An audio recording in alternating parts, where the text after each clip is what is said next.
If you're drawn to a story like the one we're diving into today, you're probably someone who, like me, thinks deeply about life's big questions. Ah, Someone who isn't satisfied with surface level living. I mean, who really is? right. Today we're going deep into the real reason for being a seed. A thought-provoking parable by Pedro Elias. It's from his book, Spiritual Reflections for a New World. Oh, I love that book. It's a story that uses a simple premise to explore, that very human desire for truth and meaning and how those things often reveal themselves in the most unexpected ways. Right, it's not your typical straightforward narrative. So to set the stage for you, imagine this. A stranger travels the land giving away 3 seeds, Oh, each no. containing what he calls the supreme truth. But here's the catch. He doesn't actually explain what that truth is. He simply entrusts these seeds to 2 individuals, an innkeeper and a humble serving woman.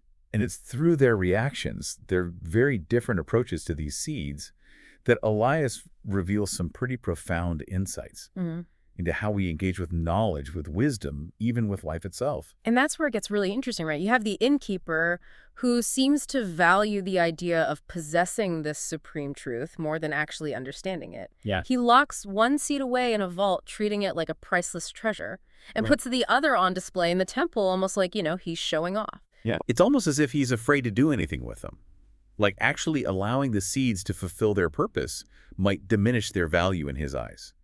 And that's something many of us can probably relate to, right? Hmm. Holding on to ideas or beliefs without ever really putting them into practice. Totally. It's like that stack of books on our nightstand that we fully intend to read but somehow never get around to. Yep. But then you have the serving woman. Who, in her quiet way, completely flips the script. Instead of locking it away or putting it on display, she plants her seed, nurtures it, and over time it blossoms into this magnificent tree. It's like she instinctively understands that truth, just like a seed, needs the right environment to flourish. Care, attention, a willingness to let it grow without trying to control the outcome. And that contrast between hoarding and nurturing, between valuing possession over understanding, that's where Elias really gets us thinking. He doesn't tell us what to believe, but he definitely gets us wondering, doesn't he? Makes you think, doesn't it? Is there something to be said for simply living our beliefs rather than just talking about them? Or, in the innkeeper's case, just owning them? Absolutely, and it gets even more interesting when you consider what happens at the end of the parable. Remember, the stranger eventually returns, and he doesn't ask for the seeds back. He asks to be served the truth. And of course, the innkeeper, bless his heart, he's so proud to present those untouched seeds, completely missing the point. He's focused on the form, not the essence. He sees truth as a static thing to be possessed, not something dynamic, something that grows and changes. The serving woman, on the other hand, she gets it. She understands that true understanding, real growth, comes from nurturing those seeds, allowing them to transform us from the inside out. I love how Elias illustrates that by having her serve the fruit from the tree that grew from the seed. It's such a beautiful, subtle detail. And the stranger's response is crucial too. He tells her to share that fruit, not to hoard it so that a new truth might be born. There's something so powerful about that cycle, isn't there? This idea of taking what we've learned, what we've grown, and using it to nourish ourselves and others. It speaks to the idea that truth isn't finite. It's something that multiplies when it's shared and experienced. It becomes a catalyst for more growth, more understanding. It ripples outward. And I think that's why this story resonates with so many people you know. It taps into something universal. The human search for meaning. We all have these seeds within us, these moments of inspiration, these glimpses of something bigger than ourselves, and this parable speaks to what we choose to do with them. Exactly. It's not about having all the answers. It's about being open to the journey. Speaking of journeys, you know what I find interesting? This parable doesn't take place in some grand mystical realm. It unfolds in the everyday world with ordinary people. And I think that's intentional on Elias's part. What do you mean? Well, it suggests that these profound truths, these seeds of wisdom, aren't hidden away in some remote monastery or ancient text. They're present in our everyday lives, in the encounters we have, in the choices we make. That's a really interesting point. It's about finding the extraordinary within the ordinary. And it's about trusting that the answers, or at least an answer, will reveal itself in its own time if we create the right conditions for growth.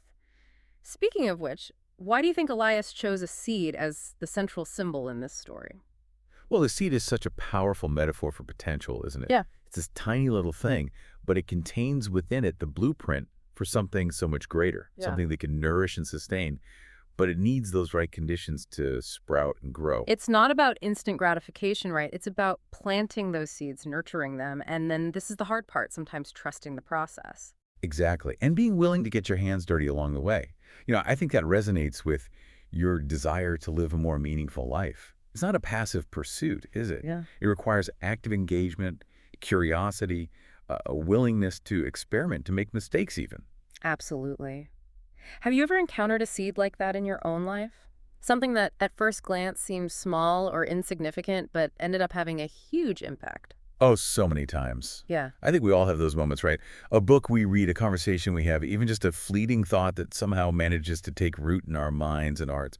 But here's the thing, it's not enough to just have those seeds. It's what we do with them that matters. The innkeepers certainly learned that the hard way. And sometimes I wonder if we're all a little bit guilty of hoarding those seeds of inspiration, those truths that resonate with us without ever really letting them see the light of day. Yeah, I think that's a very human tendency.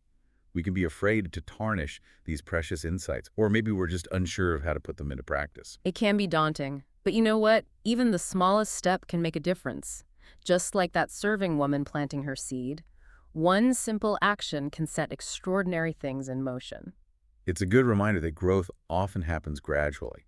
It's those small, consistent actions, those daily choices that ultimately shape our lives.